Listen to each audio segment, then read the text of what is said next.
बेटी है। देखते ही देखते वह सांप एक इंसान में बदल जाती है और बोलने लगती है। बहुत बहुत धन्यवाद सीता, जो तुमने मुझे बचा लिया।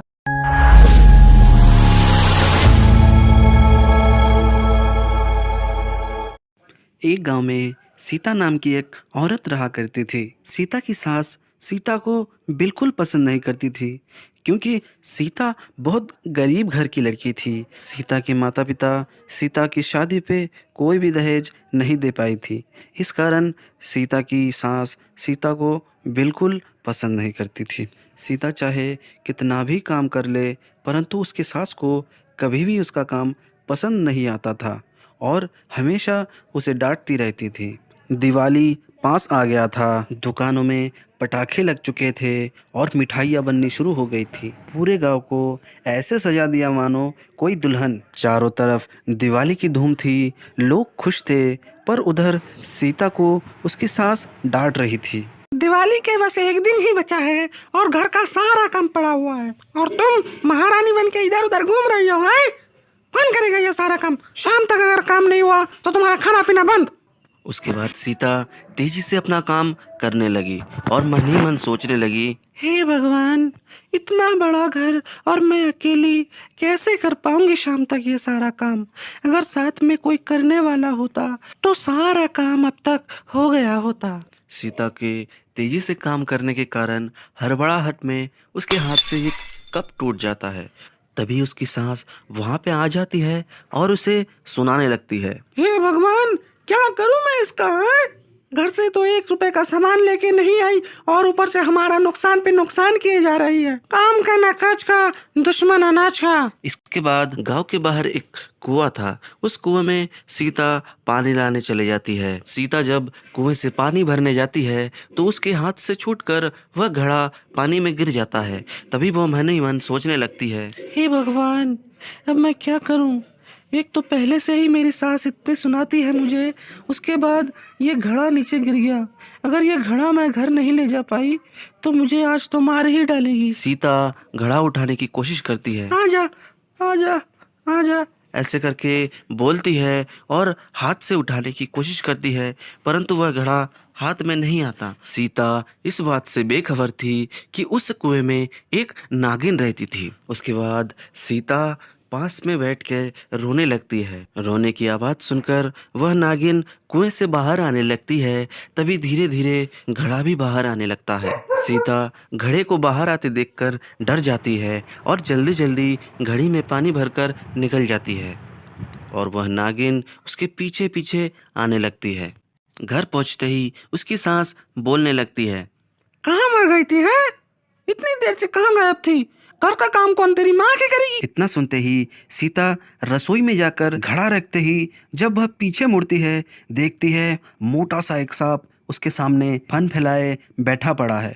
तभी उसका पति वहां आ जाता है और उस सांप को देखकर डंडा लेके मारने जाता है।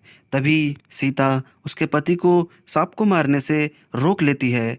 इतने में ही सांप वहां से निकल जाती है। सीता जब घर के अंदर झाड़ू लगाती है तभी पीछे से उसके एक आवाज आने लगता है, सीता, तुम्हारा बहुत बहुत धन्यवाद, जो तुमने मुझे मरने से बचा लिया।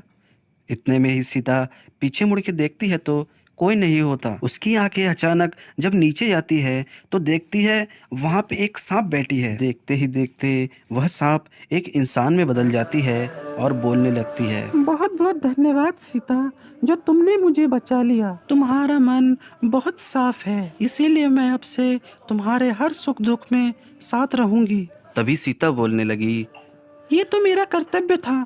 आपकी जगह अगर कोई और भी होता तो भी मैं उसे बचाती। तभी नागिन इधर उधर देखने लगती है तो देखती है घर के चारों तरफ काम ही काम फैला हुआ है।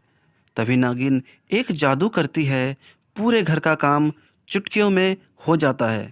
इतने में उसकी सास वहां आने लगती है तो नागिन वहां से गायब हो जाती है। तभी उसकी सास सारा काम देखकर सोच में पड़ जाती है कि इतना सारा काम इतनी जल्दी कैसे खत्म कर दिया। फिर भी उसकी सास खुश नहीं होती और मुंह घुमाकर चल देती है।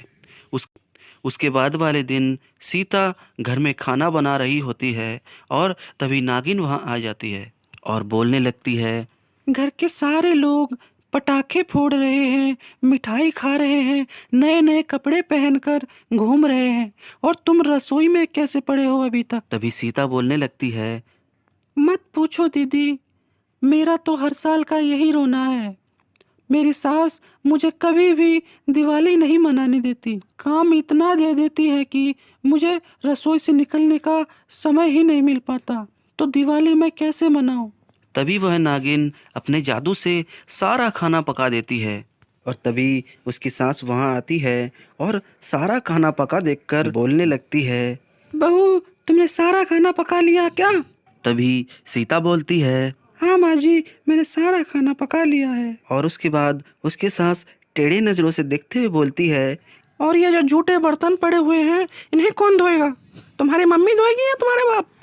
इतना बोलते ही नागिन बाहर आती है और बोलने लगती है, नहीं, तुम धोगी। फिर उसकी सास बोलने लगती है, ये कौन कल मोही आ गई है? हाँ, तभी वह नागिन सांप का रूप धारण कर लेती है और उसके पीछे पड़ जाती है। उसके बाद नागिन अपनी जादुई शक्ति से उसके सास को हवा में उड़ा देती है और बोलने लगती है, अगर तुमने कभी सीता को परेशान किया तो मैं तुम्हें डस लूंगी। इतना बोलते ही सीता बोलने लगती है, कृपया करके मेरे सास को छोड़ दीजिए। चाहे जैसे भी हो, वो मेरे पति की माँ ही है। देखो, एक तरफ सीता जो तुम्हें बचाना चाहती है, और एक तरफ तुम जो बस सीता को परेशान करते रहते हो। तभी उसकी सास बोलने लगती है, सीता बेटी, तुम मुझे क्षमा कर दो।